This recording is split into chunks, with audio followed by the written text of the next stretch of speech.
इस short video में हम इक्विवेलेंट कंडक्टेंस के बारे में पढ़ेंगे। Before understanding equivalent conductance consider this example. For example हमारे पास एक इलेक्ट्रोलाइटिक सेल है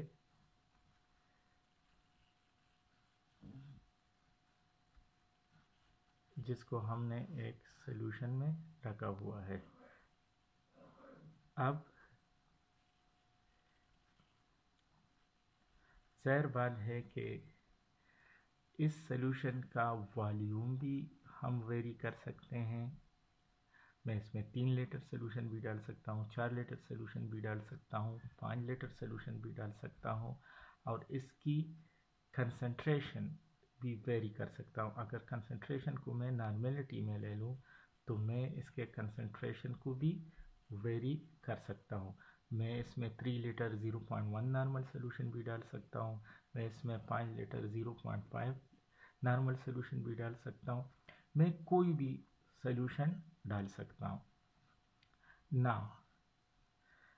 अगर मैं इसमें इतना वॉल्यूम ऑफ सॉल्यूशन लूँ इस इलेक्ट्रोलाइटिक सेल में जिसमें 1 ग्राम वॉल्यूम ऑफ सॉल्यूशन चाहे जितना भी हो, वॉल्यूम ऑफ सॉल्यूशन चाहे जितना भी हो, लेकिन अगर इसमें 1 ग्राम ऑफ इक्विवेलेंट इलेक्ट्रोलाइट है तो वो जितना कंडक्टेंस प्रोड्यूस करेगा इसको हम इक्विवेलेंट कंडक्टेंस कहते हैं। तो डिफिनीशन क्या है इसका? बहुत आसान डिफिनीशन है कि the conductance produce by ions, the conductance produce by ions which are produced by 1 gram equivalent of an electrolyte। आसान अल्फाज में यह है कि वो कंडक्टेंस जिसको 1 ग्राम इक्विवेलेंट इलेक्ट्रोलाइट ने प्रोड्यूस किया है, राइट। सो इसको हम इक्विवेलेंट कंडक्टेंस कहते हैं। नाउ अगर मैं वॉल्यूम ऑफ सॉल्यूशन 1 लीटर लूँ और नॉर्मेलिटी 0.5 लूँ तो इस सॉल्यूशन का जो कंडक्टेंस होगा वो इक्विवेलेंट कंडक्टेंस होगा। तो आंसर है नो। क्यों? क्योंकि 1 लीटर सॉल्यूशन में अगर 0.5 नॉर्मल सॉल्यूशन ले ले तो वो 1 ग्राम इक्विवेलेंट का हाफ होता है।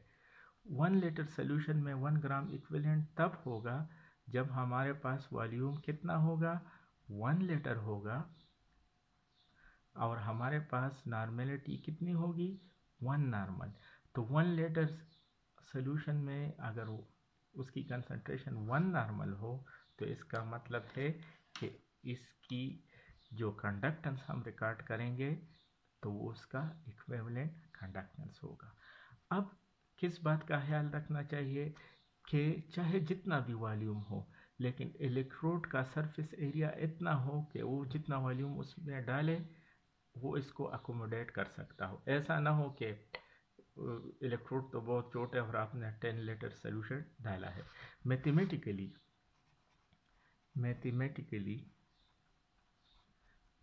हमारे पास इक्विवेलेंट कंडक्टेंस अगर मैं इस टर्म से ज़ाहिर करूं तो वो किसके बराबर होगा, स्पेसिफिक कंडक्टेंस।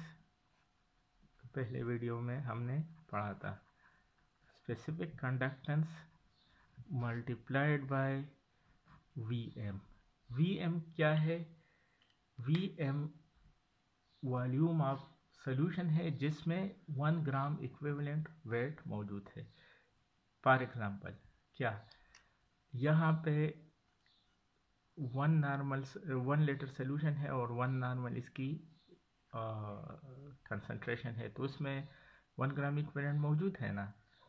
तो लेकिन अगर मैं सॉल्यूशन का कंसंट्रेशन क्या लूँ, 0.2 नॉर्मल लूँ तो फिर तो 1 लीटर में 1 ग्राम इक्विवेलेंट नहीं होगा। तो मैं अगर 0.2 नॉर्मल सॉल्यूशन है तो मैं कितने लीटर्स लूँ कि जिसमें 1 ग्राम इक्विवेलेंट होगा। तो आपको पता है अगर मैं कितना लूँ, सोचें अगर 0.5 नॉर्मल है तो इसके लिए मैं 2 लीटर लूँगा ना। अगर 1 लीटर में हाफ ग्राम इक्विवेलेंट है तो 2 में 1 होगा ना।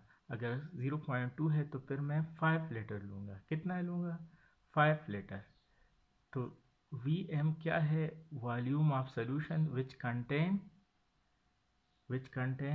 1 gram equivalent of electrolyte, right. अगर मैं स्पेसिफिक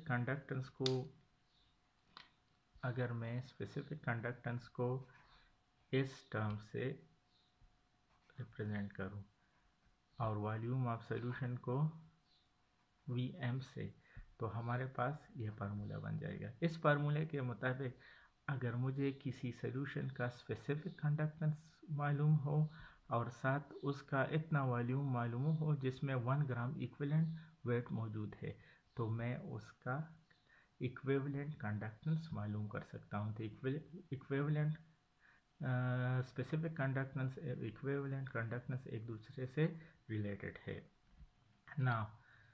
अब Vm हम किस तरह कैलकुलेट करें? Equivalent conductance, specific conductance multiplied by 1000 ml divided by C, normality. देखें ये टर्म्स तो वाज़ेह है, यहाँ से आया। Vm किसके बराबर है हमारे पास? यहाँ पे Vm यहाँ पे हमारे पास 1000 ml डिवाइडेड बाय n के बराबर है। आप परेशान ना हो, मैं भी इसको एक्सप्लेन कर रहा हूँ किस तरह। लेट से हमारे पास क्या है? नॉर्मेलिटी ऑफ सोल्यूशन है, कंसंट्रेशन ऑफ सोल्यूशन है। क्या है? कंसंट्रेशन ऑफ सोल्यूशन है। और इस तरफ लेटर्स ऑफ सोल्यूशन है, राइट। कंसंट्रेशन है और लेट से C ग्राम इक्विवेलेंट मौजूद है। C ग्राम इक्विवेलेंट मौजूद है 1 लीटर में। हाँ, वो 0.1 भी हो सकता है, 0.3 भी हो सकता है, कुछ भी हो सकता है। लेट से C ग्राम इक्विवेलेंट 1 लीटर में है। तो इक्विवेलेंट कंडक्टेंस तो तब होगा जब 1 ग्राम इक्विवेलेंट मौजूद होगा। तो वो कितने वॉल्यूम में मौजूद होगा? वो वॉल्यूम क्या है? Vm है। तो x क्रॉस मल्टीप्लाई करें तो किसके बराबर होगा? 1 लीटर 1000 ml के बराबर हो सकता है ना, 1 लीटर। और C यहाँ कंसंट्रेशन है और इक्विवेलेंट वेट के लिए हम नॉर्मेलिटी यूज़ करते हैं। तो 1000 ml और C की जगह मैंने n रखा। तो इक्विवेलेंट कंडक्टेंस को आप स्पेसिफिक कंडक्टेंस से मालूम कर सकते हैं अगर आपको नॉर्मेलिटी ऑफ सॉल्यूशन का पता हो, राइट।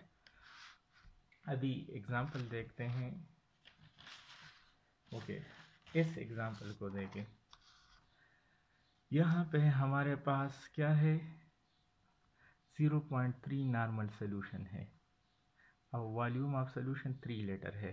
तो 0.3 नॉर्मल 3 लीटर सोल्यूशन है। हमें पता नहीं है कि 0.3 नॉर्मल में 3 लीटर सोल्यूशन अगर हमारे पास है और इसमें 0.3 नॉर्मल उसकी कंसंट्रेशन है, तो इस फार्मूले को अप्लाई करें। हमारे पास अगर स्पेसिफिक कंडक्टेंस दिया गया हो तो 1000 ml divided by normality of solution की जगह आप 0.3, इसकी जगह आप क्या लिखे? 0.3। तो इतना वॉल्यूम आ जाएगा।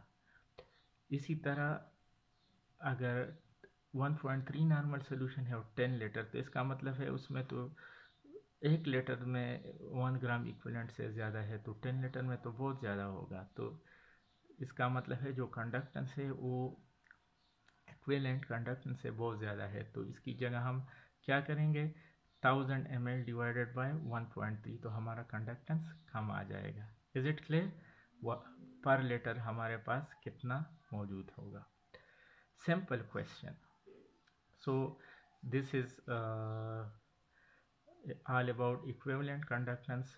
नेक्स्ट वीडियो में हम पढ़ेंगे कि डाइल्यूशन का इक्विवेलेंट कंडक्टेंस पे क्या इफ़ेक्ट है और दूसरा कंडक्टेंस क्या है, स्पेसिफिक कंडक्टेंस पे क्या इफ़ेक्ट है। Thank you.